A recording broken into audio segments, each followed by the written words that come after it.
kwa jicho. Ndio unasikia, anayetoboa jicho lako hauwezi kumwacha, utakuwa unamfuata utoboe pia jicho lake. Hiyo ndiyo kanisa la neema, kanisa la sheria. Mtaona Yesu anasema katika kitabu cha Mathayo ya kuwa iliambiwa kweli, jino kwa jino, jicho kwa jicho, lakini mimi ninawaambia, anayekufanya mabaya umfanyie mazuri. Iko vile ndio. Lakini kanisa la neema, kwa sababu ya kutokufuatilia njia ya mwenye kanisa, wanafanya vipindi ya maneno hiyo. Vipindi ya maana yake contraire ya kile ambalo liliweza kupangiwa na mwenye kanisa. Kanisa la neema linabadilisha mambo hii ya kimwili kwa ngambo ya kiroho. Tunafahamu ili uweze kupata ushindi ukitembea kimwili. Wakati mtu anaondoa jino lako na unaondoa pia jino lake, pale ujue ya kuwa umejileta kwenye kanisa la sheria, na nguvu za adui zinafanya kazi juu yako kwa urahisi. Unapochukia, anayekuchukia na mwenye chuki, baba ya chuki atawasaidia shetani kwa namna yake. Nani kati yake atapata magumu sasa? Huyu alikuwa mtu mpagano, huyu ni Mkristo. Wakati mpagano ameondoa jino, umeondoa jino lake. Na wakati shetani anakuja kusaidia, utapata baraka au utapata laana. Asante sana. Amen, amen. Utilie kwa shairi letu ambalo tulikuwa ndani yake. Sasa tunatumika vile na wakati. Hiyo ni maneno tukizungumzia tu mambo ya vita vya kiroho kwa kanisa la kineema. Inaweza kukokota siku mrefu tukirudilia kwa moja moja, lakini kwa mara hiyo tuko tunakutanisha kwa ajili ya kuweza kutufungua tukufahamu, siku nyingine itakuwa vizuri zaidi. Tunarudilia kwa shairi letu, msomaji anayejua, hatutoke kutoka kitabu cha Efeso. Tuko tu pale pale.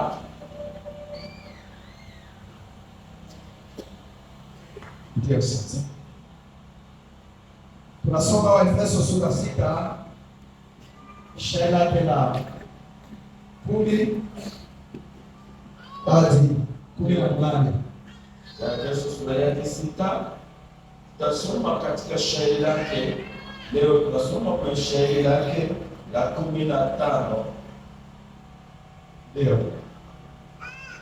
La 16. Ndio tunasimama juu, tunasoma kwa jina la Yesu Kristo. Na mumefunga miguu yenu na utayari wa habari njema ya salama. Zaidi ya yote mukitwaa ngao ya imani, nayo mutaweza kuzima mishale yote yenye moto ya yule muovu. Amina. Disente nasema hivi,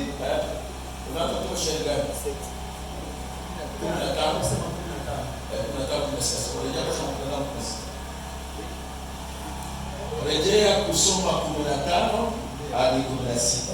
Ndio nasema hivi, Waefeso sura 6 shairi lake la 15 na tumemaliza pale 16 kwa uwezo wa jina la Yesu Kristo.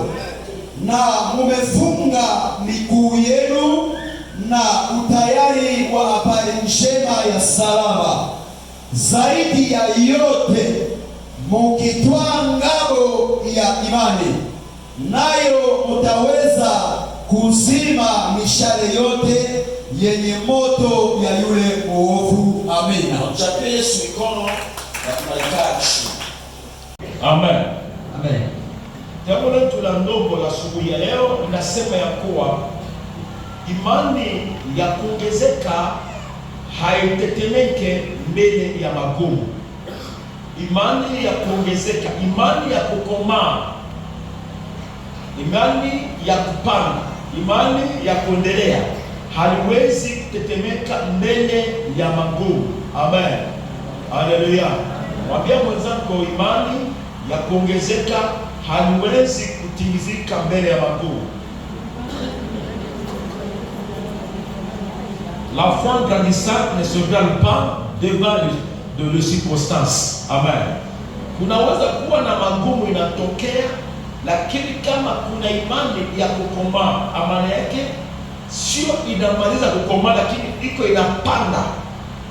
Tunafanyana vizuri, haiwezi kutingizika, haiwezi kutramble, haiwezi kuwa na kuchongozana mbele ya magumu yote ambao liko linakuja. Ninataka kusema hivi katika mambo ya Mungu. Mnajua tuko kwa dunia, si ndio? Unajua kama uko kwa dunia? Unaamini Yesu kwa imani uko mbinguni. Lakini kwa mwili uko kwa dunia. Sasa wakati unaishi kwa dunia, usifikiri ya kuwa watu wengine wanaimba nyimbo hii. Yote amemaliza yote msalabani, njaa yangu yote amemaliza yote, uchi yangu yote. Ile niko kukonform na Mungu vizuri. Amen. Mwenye natunga vile yepana yo ask the amana yake mipangilio ya wakati na kitu gani Yesu nasema yote imeisha kwa msalaba. Ile prepara mambo vizuri. Nyuma ya kuimba ile yote njaa hapana. Nyuma ya kuimba ile yote uchi pana. Nyuma ya kuimba ile yote maumivu ya kichwa unasikia? Nyuma ya kuimba mambo ile yote mbele ya wakati yako unaimba mambo ile yote, mama yake na kumaternite sauti yake watu wakati hapana sikia. Haleluya. Nataka kuambia hivi. Kutokufanya na Mungu vizuri inatusumbua. Yesu anamaliza yote, haleluya, yote. Nyuma ya kuimba mambo ile yote, uleta mkono mmoja na taksimeni, kutoka kule anarudia na gido moja. Si moto ni kwa yako. Lakini moja inatoka. Anarudia na anatwanga taa yote. Alimaliza maneno yote. Ile ambao alimaliza yote. Nyuma ya kumaliza mambo ile yote, Bwana pana kufa. Nyuma ya kumaliza mambo ile, mume pana mke pana kufa. Nyuma ya kumaliza mambo ile yote, mtoto pana peleka kwa hospitali. Diare pana. Amen. Uliza wanasema na zako fahamu vizuri. Nyuma ya kumaliza mambo ile yote, vitu ambao unaenda kununua mshina unafika naye hapa unaona 10,000 francs, haijaleta 8,000 francs. Kweli? Sio nimaliza yote. Sio wakati tunaona na 10,000 francs ileta 15,000 francs. Lakini inaleta 8,000 francs kwa sababu gani? Sasa ile nyuma ya kumaliza mambo ile yote, watakatifu wakati siku mabibua na nyesha mbada Mungu kwa matope na mavazi unachafuka. Haleluya. Amen. Nyuma kumaliza mambo haya yote, mnakula chakula kunyumba, lakini kwa sababu chakula kingine ni unakula haitamatana na tumbo, vidudu haijatoboka, constipation, tumbo haijavimba. Nyuma kumaliza mambo ile yote, roho haijanyongeshwa na unatapika. Jambo mkono kwa Yesu Kristo. Inaomba tufanye vizuri. Kwa nini Yesu alisema msalabani yote yametimia? Haiko maneno ya njaa yako, ya chakula yako. Yanatimiza, iko iliomba atimize mambo ambao yalisemeka na yalikuwa yanafanyika ndani ya kanisa la sheria kwa fumbo kwa ajili ya kusamehe dhambi. Wanachinja ng'ombe, wanachinja kondoo, damu na magika, wanafanya maseremoni mbalimbali. Anataka kusema sasa hivi kazi ile ya seremoni yote imeisha. Sasa yendo anakuwa jibu ya mambo yote kwa okovu. Hiyo ndio anasema yote yamekwisha, yote yamemalizika. Sote nasema kwamba yote imetimia. Inasema kwamba kitu yote imetimia ndani yake. Narejea wengine wanafanya mambo hii mzuri. Usisiki kwa sababu ulikuta nyimbo moja kuband au uliona kwa television liko amena maneno. Hapana. Kutokufahamu tu. Nasikia mzuri. Sasa nyinyi mbona watu naimba yote wewe shati wanaimba nyingi sasa hivi. Wengine wanalia mara moja hiyo. Anabadi ayo kazaji kweli yote naishi. Njaa kupanda ishi kama hautumike imba nyimbo ile kama chakula kashuka. Haleluya. Sasa circumstance iko mambo yanayotokea. Magumu yanayotokea katika hatua ya mtu. Na kumaliza ile mambo yote unasikia mambo mengine makubwa yanafika na watu yote wanasema tutapona. Hamjaona bado? Hamjaona bado? Niko naongea mbio. Amen. Sasa msikie. Tunazungumza juu ya imani ya kukomaa. Sio inamaliza kukomaa, lakini iko na panda. Haiwezi katimia, haiwezi kutingizika, haiwezi kuchokozana mbele ya magumu yanayofika katika siku zote. Amen. Haleluya.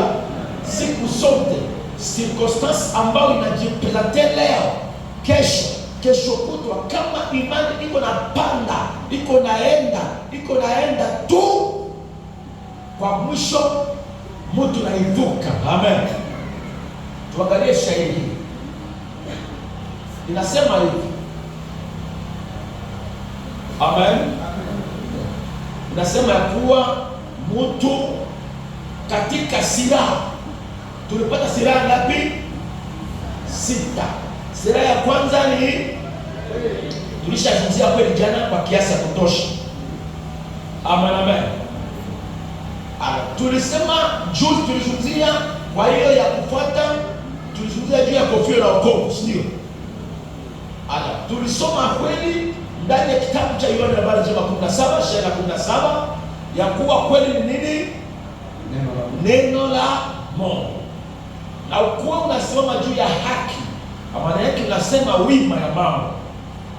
Na ya kufuata uvae utayari ya habari njema miguuni pako. Nitaka kusema kidogo. Ninawaambia hivi.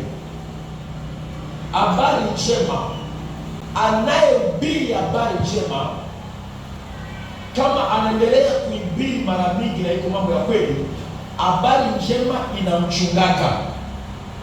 Narejea nini? Kama pastor Dua yuko anahubiri na watu kila siku, muache pombe. Pombe inalewesha, inaharibu maisha mtu. Muache vita. Muache ugomvi. Yesu anasamehe bure. Anapohubiri mambo ile, yeye siku anashikwa na kiu ya pombe, hawezi kupata nafasi ya ukunya hapa kwa yeye. Ndio nasikia kwa sababu akaenda kunya wapi? Hapa alihubiri pombe inafanya namna gani? Sasa leo mwenyewe anataka kuuliza hapa pombe hiko, pastor wewe vile atakimbia. Unajua ile ndio uzuri ya kuhubiri habari njema. Kitu ambao unahubiri hauwezi sasa. Kwa kweli tunasema kwa vita ni mbaya. Kama unapiga na vita na unaanza kupiga jana uhubiri hapa, leo unaanza vita hapa, watu wote kwanza wengine watakupiga majiwe. Pastor anapaka muongo, pastor muongo. Alikuwa anapigana na mtu mmoja na watu wote wengine wanasema anatudanganya leo tumpige msu. Haleluya. Ile mnafahamu? Anayehubiri, asante, juu ya maneno ya dhambi hawezi akaweza kufanya kwa sababu hiyo neno inamchunga. Na nasikia hivi. Mnajua kwa kweli dhambi, kwa ajili ya dhambi watu wanatafuta nafasi ya giza. Mnajua Zambi watatoka jake kwa kubaki mambo ya giza. Wakugombana kama mtu tunachokoza Mkristo sasa hivi ataona kwanza pembeni yake. Est-ce que pasteur Gloire iko? Est-ce que mzee Théophile iko? Samiko? Hapana. Mama iseko. Sasa wana mbeteni wana zani hivi. Mimi na mimi Yesu yuta. Aishaona kwanza patu. Sasa kwanza nitavaa Yesu nyuma. Mimi vile mimi kombi hawezi cheza na mimi. Ataanza vita apre kuona yote kwa sababu pale naona watu pale iko kisha kukiza. Ndio mnajua wote hapa jinsi muko kati yenu, kuna watu wengine wenyewe wanajiheshimia na kuna watu wengine pana chokoza mara tatu. Utaona kama anakuona kulenga mambo mengine, atakuwa anafika kutubu nyuma. Wako vile hapa, lakini kesho hawezi kuwa sawa na jana. Mungu anabadilisha historia ya mtu. Haleluya. Habari njema mtu inakuwa saidia mtu. Iko nguvu mwenye kuhubiri. Nilikuwa kama mkaba na Yesu ameniokoa. Nilikuwa mwenye fulani, Yesu ameniokoa. Akifanya ukahaba atakushamlea huku chini ya rodomo inaitwa jina hili. Kulondau ile mambo itajulikana. Lazima hata kama bado tupu, lazima itajulikana. Sasa ni mwenyewe taenda kutangaza, iko mwenyewe walishiratika na yeye. Ndio nasema ule nasema hivi na mpaka evangelist lakini ile kwa maana yote bure hivi ndio ataanza kuzungumza na mpaka ile mambo itakamata mtu mzima. Siku nyingine wanataka kusema haleluya, Yesu Bwana, kwa sababu tunasema haleluya. Hivi ndio iko. Kama uko bwana, kama uko msichana, vile mambo iko. Habari njema kuhubiri, utayari ya habari njema inaepusha mtu na mazambi. Na kama unakuta mtu mmoja tunafanya habari njema na tunaishi maisha ya dhambi, ya siri, yeye anaendelea na dhambi, huku yeye hapa anahubiri, yeye hayuko na akili, dhamiri yake imekufa.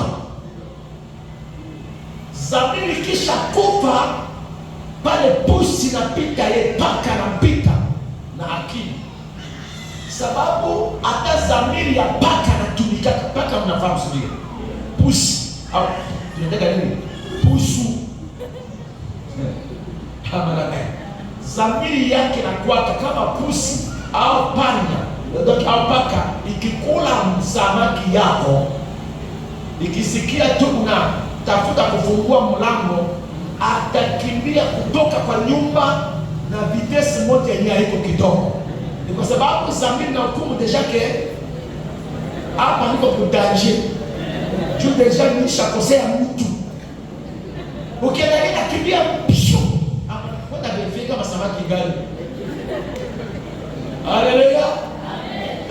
Ukiona mtumishi au mjakazi anaishi dhambi anamwona na Mungu, ujue huyo dhamiri zake zimekwisha kukufa.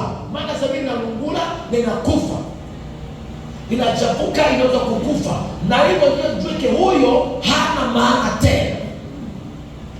Amen, amen. Haleluya. Tuchape Yesu Kristo mkono. Shahidi hii inasema hivi: funge tayari la habari njema miguuni. Na inasema kuwa zaidi ya kufunga tayari habari njema, zaidi ya kuweza kusimama juu ya haki, zaidi ya kuweza kutangaza kweli, mchukue imani kama ngao. Ndio basi tuko sasa. Tena tunasema nini?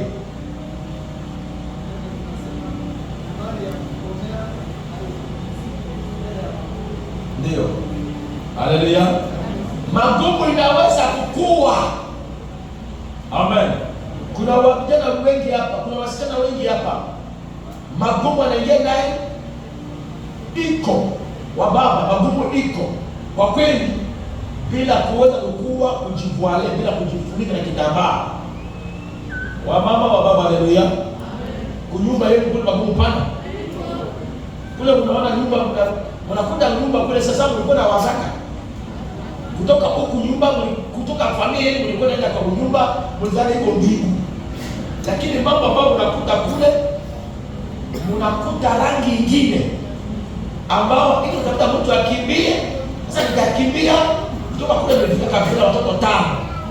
Sasa nikatoka nje, ningetoka mwingine ita mama basi ndio anarejea njia pale, anakumbuka hivi, nikakimbia hivi, nitaenda kwa mjomba, atanipokea tena, nitakuwa nauliza hawa ni wanani, unatoka nao wapi, unaenda nao wapi, watakula nini, watavaa nini, watasoma je? Ile ndio inasaidia wamama wengine hapa wanavumulia mambo ya mapuruza za kule kunyuma. Vile ndio hiyo. Haleluya. Amen. Sasa si yote imemalizika. Kama ulifahamu mzuri ungesema basi kwa nini ninakutana na Yesu? Basi mambo hiyo ingali. Kumbe Yesu anazungumzia maneno mengine, maneno ya nyumba yako ili kwa wengine. Mambo ya Baptista na mafrashua kunyumba, usipokuwa serie na baseriezi mtaona kule mambo mengine. Mungu atusaidie. Haleluya. Sasa shairi hii nasema zaidi. Kwa nini mtumishi Paulo nasema zaidi? Neno zaidi ya maana yake imani ndio inaweza kuleta nguvu kwa silaha zingine zile. Unaweza kukua mtu anajua kweli, lakini pasipo imani hiyo kweli itakuwa na woga ndani yako. Unaweza kuwa umesimama juu ya neno wima, lakini haitasemeka kwa sababu ya oga. Unaweza kuwa uko tayari kupiga habari njema, kusimama katikati ya watu, usipopata imani hautaweza. Ile mnajua kweli, utasimama lakini utasahau kitu ambao ulisoma kwa Biblia. Sasa nitasema aje? Yesu ni Bwana, unasema unataka kusoma ile tunasomaka mzuri, yote inakwama kwa sababu ya oga. Maana nguvu ya imani ni kidogo. Imani ndiyo inafungua macho ya mtu. Inawaambia neno moja, Roho Mtakatifu ni moto, anatumika na moto. Yeye hayuko moto, anatumika na moto. Yeye hayuko mafuta, anatumika na mafuta. Kati ngine anatumika sana mafuta, anayeyuka. Lakini hivi Roho Mtakatifu aini mafuta hiyo Kristo iyeyuka, inaomba imani. Nasikia mambo kweli. Juu imani ndio inachochea mafuta yeyuka. Imani ndio inapopanda inarudisha magumu kuwa kitu bora.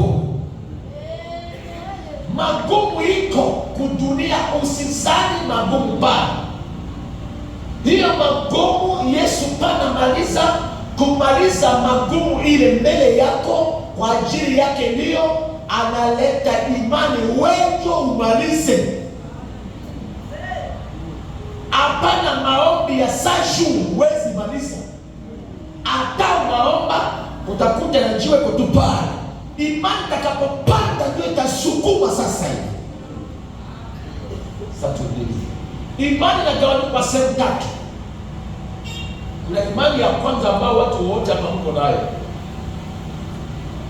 Mtu anaamini Yesu kuwa Bwana na Mwokozi ya maisha yake. Nani anaamini Yesu akuwa Bwana na Mwokozi wa maisha yake? Dhambi zako zimesamehewa. Hiyo ni imani ya kwanza. Wewe Mkristo yote mwenye kweli ameokoka, amepata. Unaamini umerudia mtoto wa Mungu. Hiyo ni kweli. Hiyo ni imani ya kwanza. Sasa hiyo imani, unisikilize, hiyo imani haiwezi kuangusha mlima. Milima iko mbele yako, dhambi zako zinasamehewa, uko mtoto wa Mungu. Ndio maana unakutaka mwingine na mtaro wa Mungu, unataka kumwambia unalia nini? Pastor, ile mambo unapita wewe. Iko nini? Iko nini? Yesu, nikaenda mbinguni. Nikaenda mbinguni na Bwana mjaza. Haleluya. Sasa ile mambo yote inaomba tujue vizuri Imani ya kwanza, unaweza kuamini Yesu, hiyo ni mzuri. Unaamini Yesu, hiyo ni kila mtu anaamini Yesu. Kila mtu anaamini Yesu. Lakini hiyo ni imani ambayo ni ya watu wote. Imani ya pili ni imani ya kusimama juu ya sainte doctrine, na maana yake la sainte doctrine upepo kwa Kiswahili, mafundisho safi. Amen. Mafundisho wima yenye na kutembeza wima, unasimama juu yake. Mtu akisema anasema hapana, mambo iko hapana, mambo iko hivi. Ukimwambia kwa kunywa pombe, kunywa maji hivi, ndio mapepo kutoka sema achana mambo hiyo. Nimekunywa Yesu ambaye yuko zaidi ya maji. Mafundisho wima. Paka mafuta hivi, kuna wa nishapo kitu ambacho tunasema haiko uongo. Wasichana wengine wanakuwa wanasukua sura yao, wanadawa na damu ya Yesu. Hivi yengana macho watu. Na damu ya Yesu. Na macho yangu ili nikuwe safi, nikae. Baba unasema kwa sababu gani? Unadhani hivi ndio mambo yanakuwa? Watu wengine wanafanya maombi yanaenda ile kukanisa. Ile unajua? Nyuma utaona sura yake tu sawa inakuwa. Mambo. Amen. Ninaomba kila waselibateri wajue, kila wasichana wajue, vijana wajue hivi. Yesu atarudi na atakuta waselibateri kwa Yesu. Na nasikia hivi. Atawakuta hata wakuta. Na kwa kuwa selibateri haiko dhambi, haiko vile laana. Sasa watu wengine wanasikia kama mambo ile mambo ya laana. Sasa nauliza nini? Kijana nazaliwaga nani? Maria. Nazaliwaga nani? Msichana nazaliwaga nani? Celibatere. Mpaka juu. Mtoto yote ya miaka 17 yuko Maria. Yuko celibatere. Wanafunzi wote wanakuwa Maria. Sasa anapofika miaka 12 na bado olewa. Sasa inafika miaka 12. Sasa nyinyi angalia ni peke mama mpaka Mungu atusaidie. Muone ni peke hapa, hesabu ya mama na hesabu ya papa.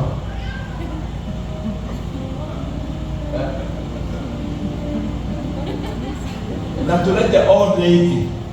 Ekipu moja watoshe ekipu moja nje. Wawaache ndio wafunge yote kamba. Wa mama, sio mnaona wale watashinda wanani? Nasema nini? Wataba papa wa mama juu ya bwana moja atakuwa 5. Atakuwa nguvu, wengine utakamata miguu. Wawili utakamata miguu. Mwingine akamata miguu huku, mwingine akamata mguu huku. Utasimama juu. Watawatia kamba hapa. Hapana maneno kidogo. Sababu hesabu yao ni mingi. Sasa hesabu nyingi kudunia mzima hivi ndio iko.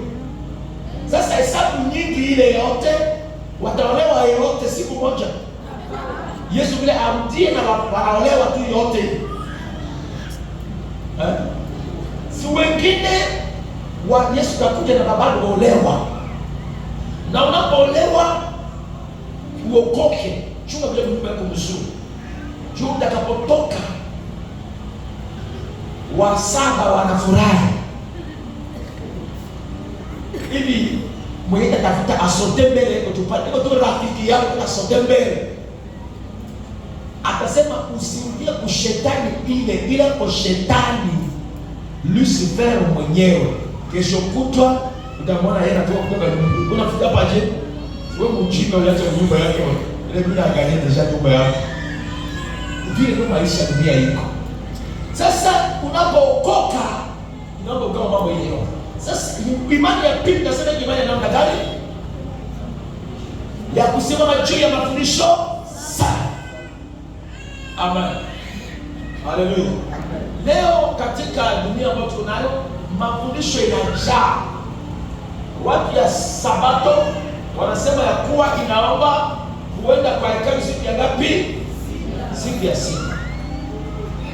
na ile vile unasimama juu yake. Nasema kuwa mnapoenda kwa siku ya kwa Mungu, ile siku ya Mungu, mnaenda siku ya Sunday. Sunday maana yake iko nini? Siku ya jua. Hivi ndio wanafanya. Sasa wanasahau kuwa siku ya jua, siku ya kwanza vile inaondoka na jina yake, yenyewe ya mapepo, siku tatu mpaka siku zote hii. Ile vile pana njia. Nasema mama, kama haujafunga kichwa mzuri uko mpagano. Wengine wako na miaka 12 na 5 na 13 na mna nywele imechamuka na selile yenyewe yote inakaa ndani ya moto, inabadilisha kulele ya nywele, anaanza kuwa mzembele ya asubuhi. Yote iko kwa mafundisho tunasumbua. Iliomba tujue ya kuwa katika kanisa la Neema mambo mingi ya sheria hii haina nafasi, hainafanya kazi juu ya roho yako. Amen. Ya kuendelea. Sasa ndani ya mafundisho yetu tutaona ya kuwa mwanamke asihubiri. Yote hiyo wanafaa. Juu mwanamke kama mzuri kuhubiri, naomba Bwana ahubiri. Juu mwanamke anapohubiri iko sawa. Anasoma mambo ya Agano la Kale, hasome sababu, hajui sababu, na anakuta mambo mengine kwenye Agano Jipya ambaye hatafsiriwi mzuri, hajui siku ilisemeka ilikuwa na sababu gani. Ile mafundisho mabaya zote ndio inakuwa na nyonga mtu. Mafundisho mbaya inanyonga mtu asitembee vizuri. Mwingine nataka aone Mungu, lakini mafundisho mbaya ndio inaharibisha. Amen. Sema na mwenzako, imani katika mafundisho safi. Sasa imani ya tatu ndio ambayo tunazungumzia leo. Nasema kuwa ile imani ya tatu inasema hivi: mkuwe zaidi ya yote muwe na imani. Ile imani ya zaidi ya yote ndio imani ya ushindi. Imani namna gani? Ya kupeleka mtu kwa ushindi. Nitasema kitu moja ambao itawachoma kidogo. Iko hivi: kuna maneno mengine hawaombeaka hivi Mungu alete majibu. Iko mambo ambayo Mungu alishakuleta majibu kwa miaka 2000, haujui kufungua ili uchukue. Narejea leo kwa sikia. Sijui kama leo hoteli tunaita makelele mingi.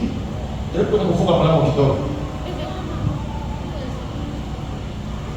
Funga mlango kidogo hivi sauti baki. Nasema hivi: kuna mambo mengine hauwezi kuombea ili upate majibu kutoka mbinguni. Majibu Mungu alileta iko miaka 2000, lakini wewe haujui jinsi ya kufungua ili ikuwe haki yako. Nasikia hiyo. Sasa mnisikie.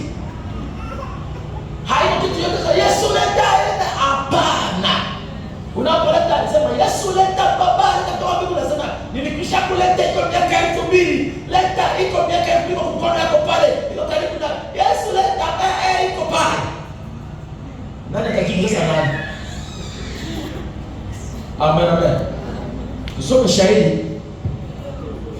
Soma kwanza Waroma sura 10. Shahidi la 6. Somaji karibu. Waroma sura 10 shahidi la 6, na ilisoma kwa jina la Yesu. Amen. Lakini haki iliyo kwa imani inasema hivi: usiseme katika moyo wako, nani atakayepanda katika mbingu?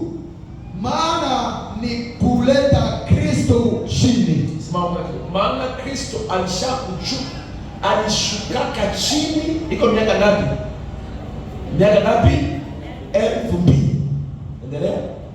7 anasema hivi: au nani atakayeshuka kwa kuzimu? Alishuka kwa kuzimu kwa kuweza kufungua maisha ya watu na yako. Iko miaka ngapi? 2000. Maana ni kuleta Kristo juu kutoka kwa wafu. Ile mambo ilishakuisha iko miaka 2000. Endelea. Lakini inasema nini? Msikie. Neno ni karibu nawe. Neno ni karibu nawe, hata katika kinywa chako. Neno hiyo ni katika kinywa chako na katika moyo wako, na kutoka kwa moyo wako yote. Ndilo neno la imani, ndilo neno la imani tunalolihubiri. Maana yake unapofahamu tu neno la Mungu, jibu la mambo mengine lilikwisha kuletwa. Alishuka kwa kuzimu kwanza, alishuka duniani kukuokoa. Amekuokoa, hajakuokoa? Alishuka kuzimu, alifungua watu, alifungua, hakufungua. Sasa hivi unaposema ya kuwa Yesu kuja kuniokoa, ile haiko maombi. Kwa kukuokoa alifanya kazi ya msalaba. Amini kazi ya msalaba, dhambi zako zisamehewa. Yesu toja jina langu kutoka kwa kitabu cha kaburi. Sasa leo hata ninaamini Yesu, naona ya kuwa niko tu kwa kuzimu. Hauko kwa kuzimu. Depuis uliamini Yesu, jina lako haiko kwa mkono wa shetani. Ile maneno Yesu ondoa jina lako kutoka kitabu cha kaburi, tunasimama wapi? Fazi ya habari njema. Sasa hapa ndio tunasema jina lako tena. Sasa Yesu, naona jina langu hapa nacheza na kule. Yesu ile nyota vile sio. Nyota yangu inaenda kule, nyota yako unaacha basi. Ule acha. Nyota yako acha malaini ndani. Sasa hiyo kitu ambayo haina nafasi. Asante sana. Katika maneno ya wokovu, imani ya ushindi ni katika kuamini kwa moyo wako neno gani. Siku ya Mungu tulionyeshe foto moja hapa, na tutaionyesha tena sasa hivi, ndio fahamu ya kuwa tena tulisema nini? Imani ya koma haitimizike mbele ya magumu yote.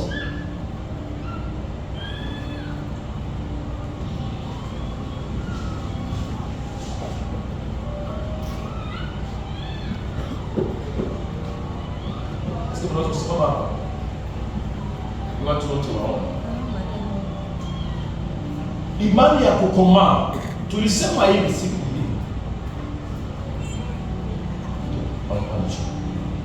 tulisema kudunia yenye uko naona, hiyo ni sanamu ambao Mungu alionyesha na mfalme Nebukadneza wa Babeli. Akasema ya kuwa wewe, akaona hiyo na akatimizika. Imegawa katawanyika sehemu 5. Hii ni dhahabu, hii ni fedha, hii ni shaba, hiyo ni chuma, na hii sasa ni udongo pamoja na chuma. Wakati alipoona ile ufunuo, matafsiri yake ilipofika, na hapo akasema hii ni Babeli, hii ndio ni wewe, maana umeinuliwa sana. Na hapa atakayefuata nyuma yako ni neno ni pesa, juu hii ambao ni fedha. Atakayefuata nyuma ya hao ni Greg, ambaye mkubwa yake mwenye watakuwa shika ni Alexander the Great. Hiyo ni hapa. Na hapa ni chuma, ni roho. Katika unabii ya Mungu kwa Nebukadneza tuko hapa ya chuma. Hii muda imepita, hii muda imepita, hii muda imepita, tumefika kwa muda ya chuma. Chuma ambayo yake sio unabii hiyo. Mungu alionyesha jinsi dunia itakuwa naenda hivi ifike kwa mwisho. Tunabakia na hatua ngapi hivi mambo ile yote ishi? Mmoja pekee. Sasa wakati tunabakia na mambo hapa, wakati Daniel mtumishi aliona ile ndani ni kwa naona mambo hili hapa basi ndio fazi ya chuma hapa. Unisikilize, hata wakikuua hakuna sheria. Ndio unajua hapa mnalia kwa unaenda national saidia hapa nini, wanatuua hapa. Chuma ni chuma. Omba Mungu ukuwe vile kwa maneno ya dunia sahihi, kuwa brida na kwa confess na Mungu, ni chuma sigongi kichwa chao. Ile mnasikia? Amen, amen. Sasa wakati ya mambo ya sasa, ukisikia kuwa wanasimamisha mipanga kumorgue, wao na ngoja watu pana enda tuka yako kumorgue. Ile mpara sikia. Nasema kwa wakati ya chuma sasa hivi, kama watu wa morgue kule morgue unajua tunasikia kama moja kwa huko eneo ingine kwa morgue wengine wanataka kama kitu kidogo. Amen. Tunasikia kule juu basi moja iko.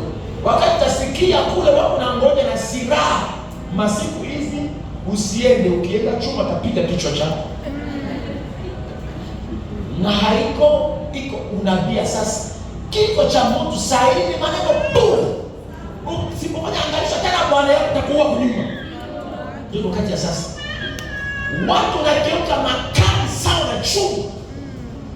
Iko unabii ilishakupita na inafanya kazi kwa dunia. Usiseme hivi, ufanye yote sasa, yote inatumika kana kusema wote wanaogopa Mungu sasa kusele pana. Wote hapa wanaogopa, wanatumika na esprit ya sanamu ya Nebukadneza ambao nguvu yake ni mapepo. Kwa nini natumika sehemu tano? Kwa sababu ni vision ambao shetani anaongoza nayo watu wake. Wakati walimtuma kutoka kwa mbinguni, alisemaka katika moyo wake, nitapanda, nitainua kichwa changu juu kuliko mabiti vingine vyote, nitakaa juu ya kilima juu sana ya mkutano ya Mungu, na nitakuwa nafasi ya kuinuka mbinguni huko juu sana katika wingu, na nitafanana na aliye juu. Alishakufikiri kule, na ile unabii anatumika ndani yake kwa dunia sasa kupitia wa viongozi ya dunia. Usema no, utumishi yetu tulio nake mfano yetu tunaonaka ile kwa eglise, inawezekana kuwa yeye anaokoka yeye mtakatifu. Utakuta yeye kwa hapa, yuko hapa wanaombea yeye, kesho utakuta yeye mchawi, yeye anazungumza na wachawi. Sababu iko wakati ya fire. Ile kunasaidia sisi ni sawa sana. Kitabu cha Wathesalonike nasema kuwa mwenye na nyonga, mwenye na kuna vitana na ile wakati ni Roho Mtakatifu angali duniani. Kanisa inaishi, kanisa ndio hiyo. Yeko kulinye ile kanisa la neema liko kwa wakati ile. Ndio maana uwezo ilio ndani ya kanisa la neema ndio iko na zuiza nguvu ya chuma. Hapa tukiomba kwa kiasi ya kushinda mipango yao na redio yao ya uongo wa giza, inarudia nini sasa ve, sio kwa sababu wanataka, lakini uwezo unasukuma hapa. Kanisa itakosa uwezo wakati tunakosa kuona Kristo kama Kristo. Tukifanya kanisa kwa ajili ya tumbo letu, uwezo hiyo inakimbia, inaenda. Dunia sasa ina vita, roho ya utawala sasa ina vita na kanisa, kwa sababu ni kanisa ndio na uwezo ndio ndani ya kanisa ndio inazuiza hata saa ya Antikristo. Na nasikia hiyo mambo. Kama tusipofahamu tazama maneno yote ya kawaida, tukiomba vizuri, tukifahamu na Mungu jinsi Mungu anafanya, na kuna au toka pale inabadilisha maneno mengi ndani yake. Nguvu ya walosi ni maneno kidogo sana tena sana. Hiyo unabii ilikwisha kupasura Mungu. Watu ya Mungu wanajua saa parapona na unabii hii. Kutoka hapa wako wanaokoka huwezi fika hapa. Hapa iko tu baragumu hii waende. Saa hii aliona hilo jiwe. Unisikilize sasa. Danieli sura 2:42 inasema nini? Sura 2 2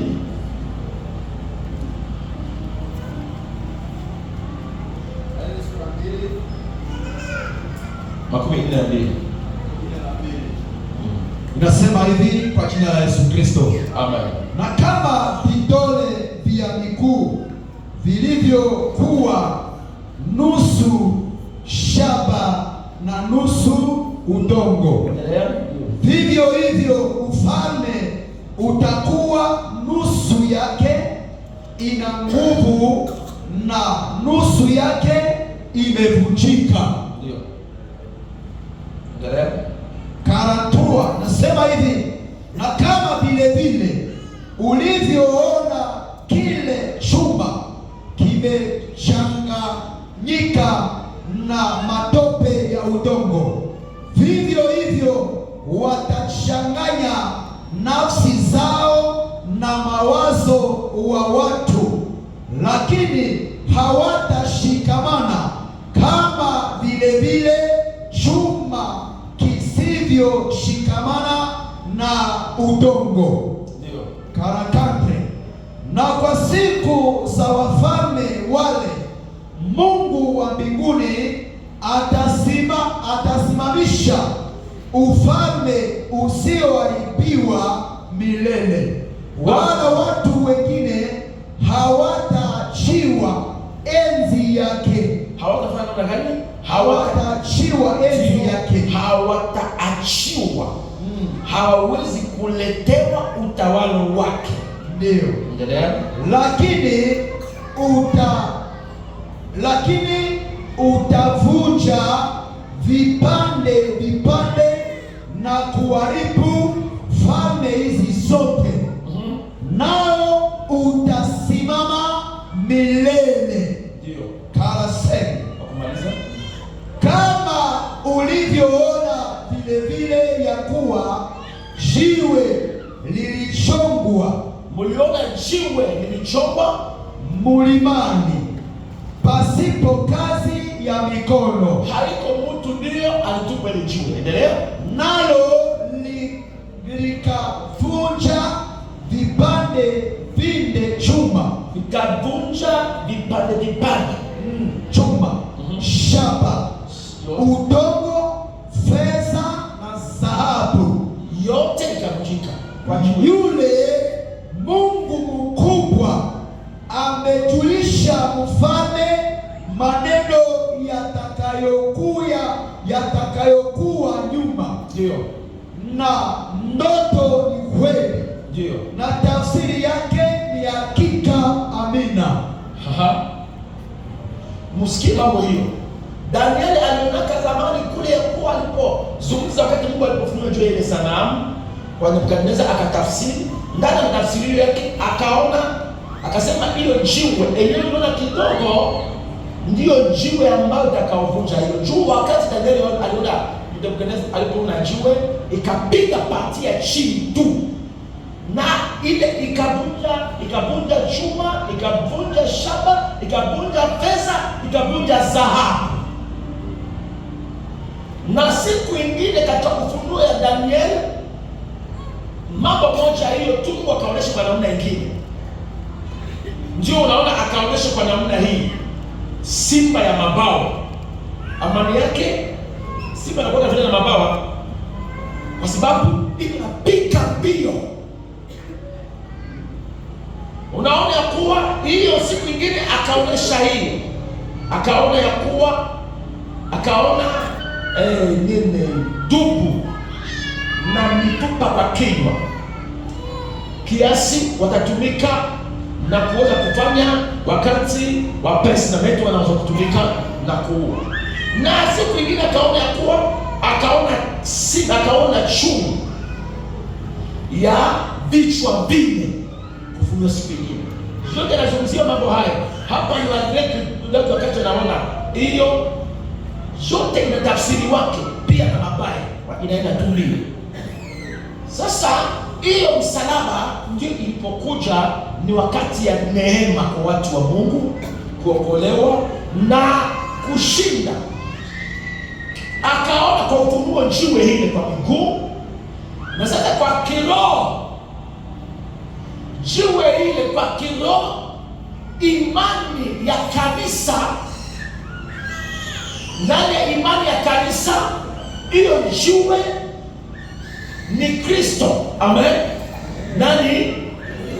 Mwamba usiotingizika. Sababu wakati alipoona ile jiwe ikaanguka, ikaangusha ile yote, jiwe likaanza kupanda, ikaanza kufufuka, ikafufuka na kufunika dunia mzima.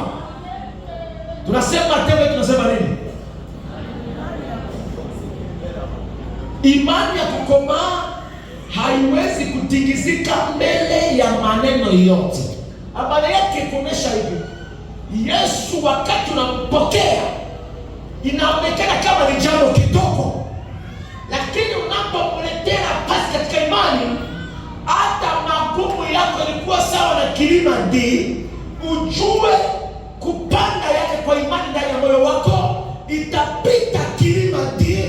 Kilima D inabaki chini. Amen, amen. Kwa ajili ya hiyo jiwe, waliookoka hawako watu wa kushindwa, na watashinda tu. Hata jana hawakushinda, hata juzi hawakushinda. Ilionekana kuwa kilima indani. Kwa mwisho utaenda kuangalia kesho kutwa, hata kujua ya kushinda ya kufuata, hata kumwaka kufuata, utawakuta wako juu ya magumu hili, maana wanajiwe lile lilipanda na kukamata dunia mzima. Sasa ile jiwe nyuma ya kunyakuliwa ya kanisa katika utawala ya miaka 7 kuweza kunyakuliwa, jiwe ile takuwa mfalme. Ndiyo Yesu ambaye mbele yake tuti hana neno. Amen. Donald Trump hana neno.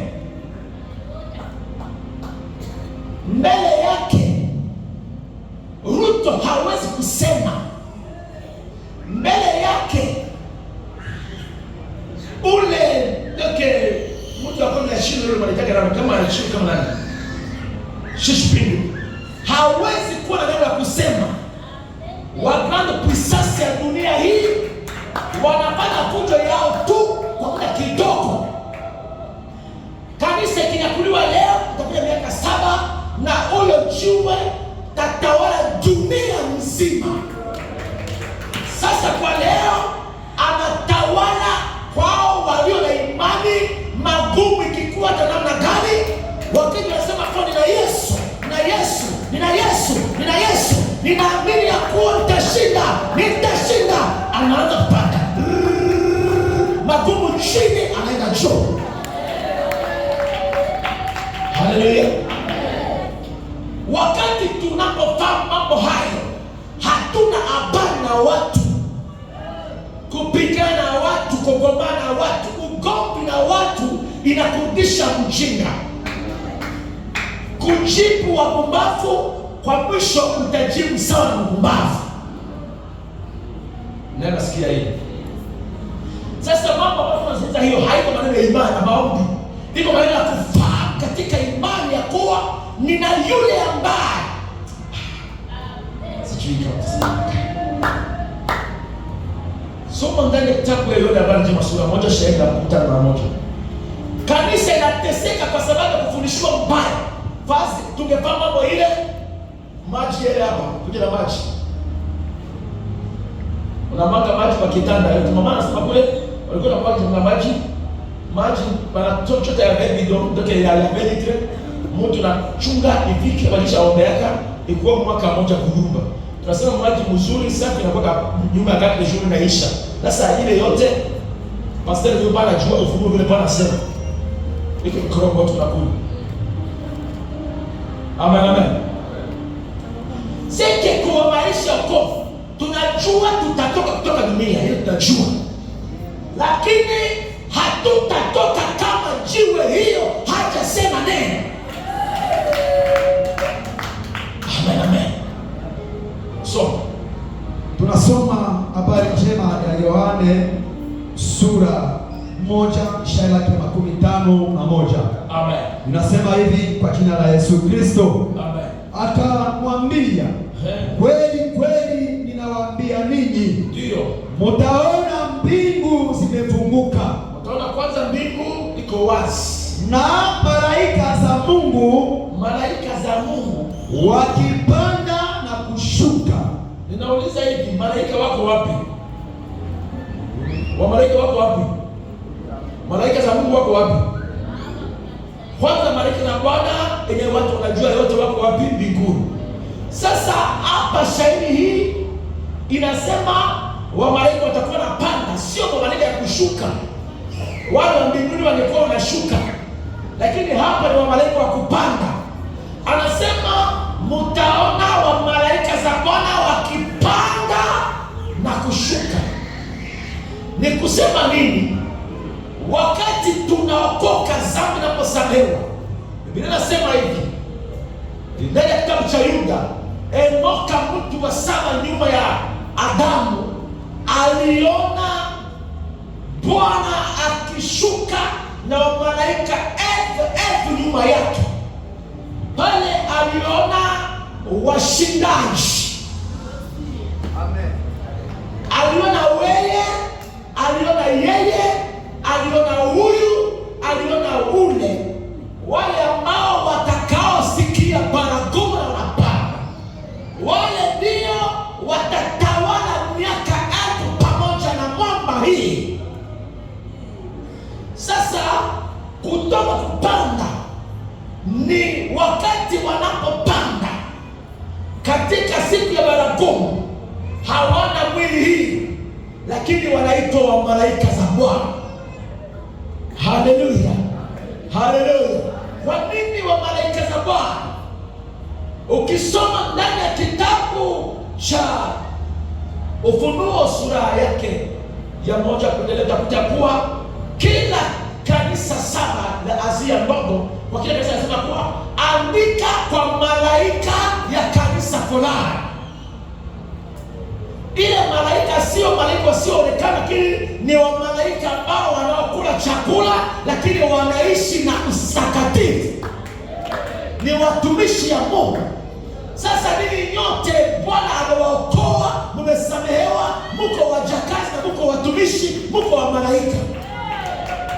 Anasema saa inafika mtaona wa malaika wanapanda. Kwa nini kupanda? Ile mwamba ndani ya kanisa la Kristo anatumika sawa na eskalier.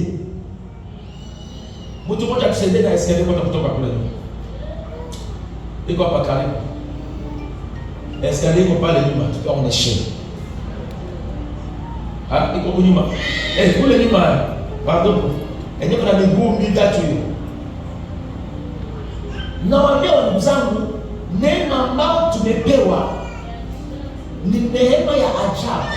Shida yetu ni kufundishwa vibaya, inatesa watu wa Mungu kwa hali sio ya kidogo. Amen, amen. Weka hapa.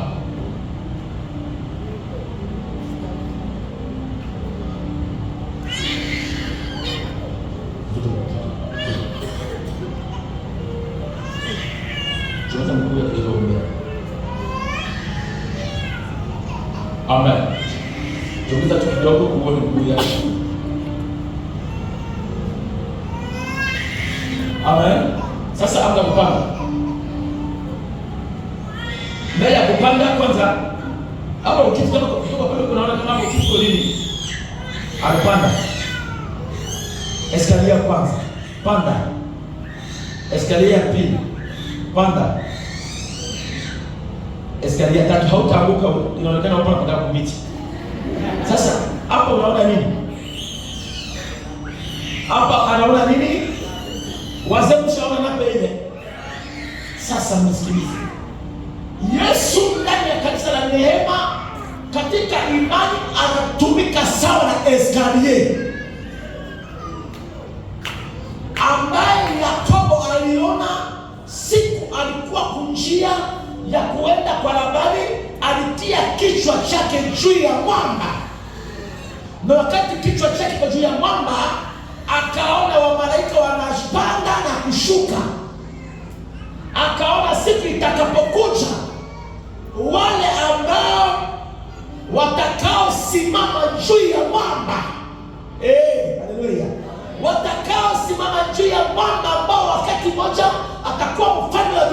lazima huyo mwamba wenyewe anasema juu yake watakuwa wa malaika ya kupanda. Magumu ikifika, magumu ilimtafuta chini, anapanda juu, hapa wanapita chini. Iwa haiwezi kumuuma wakati anapanda kwa eskali nyingine. Diare inakamata watu wa dunia, yenye mapepo walituma, itaenda chini chini, yako juu. Circumstance inanikia kwa maisha, anazivuka sio kwa sababu yeye sio sawa na watu wengine, lakini ana moteri ingine ndani yake. Amen. Hiyo ndio ushindi. Kujua anapanda. Nasema watapanda, watashuka. Kushuka, wakati wanapanda watashuka wapi? Ku Yerusalemu mpya, kwa kutawala pamoja na Kristo miaka 1000. Enoka mtu wa 7 aliona pati ya kushuka yao. Siku walikuwa wanashuka wanataji. Haleluya. Wanaitwa washindaji. Wakati wanapopanda wako wanaibuta ushindi siku kwa siku. Juu ya walozi ya jamii wanashinda. Anayegonia habari njema. Amen. Kuja kama anaendelea kuipima mara nyingi na mambo ya kweli. Habari njema inamchungaka. Amen. Na ndio kabisa. Unataka kitu kama mwenyewe hapa. Ninauliza kama huyu anaanza kupigana na huyu, mwelete majibu.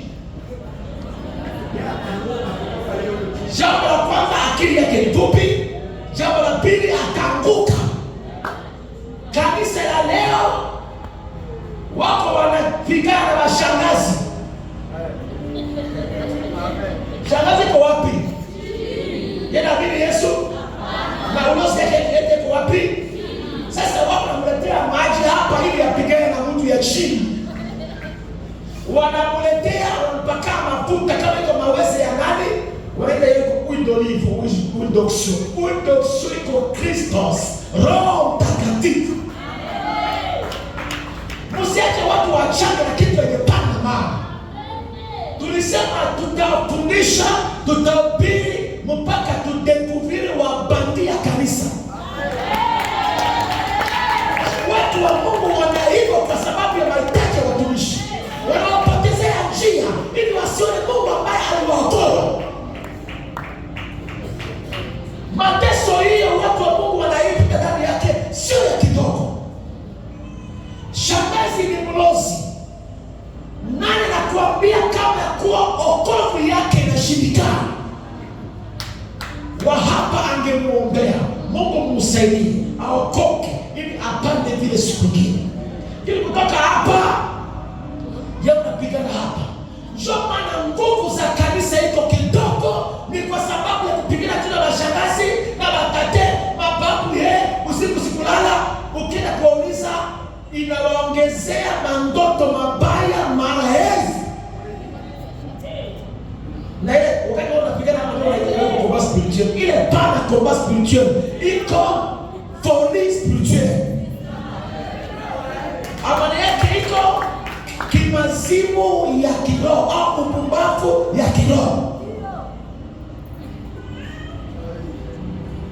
Amen. Ndio nasikia hiyo. Ese ni mpana ona hivyo, mpana ona hivyo. Sio kuchanganyikiwa. Sio. Ndio kupoteza wakati tena uko kudanje. Iko impossible mtu ya hapa mtoto huu amuzuru. Mlozi hapa hawezi kuza huyu. Atakuza wakati gani? Ile haiwezi kuwezekana. Ninataka kuambia kwa mwisho. Mungu atusaidie. Sisi watu tunapeleka na ndoto tunapata fungu. Usipofahamu mambo hayo, utaanza kulota sangazi liloka wewe. Tunaona sasa walozi wanaloka wewe. Walozi ni kwa iko chini sana. Chini sana.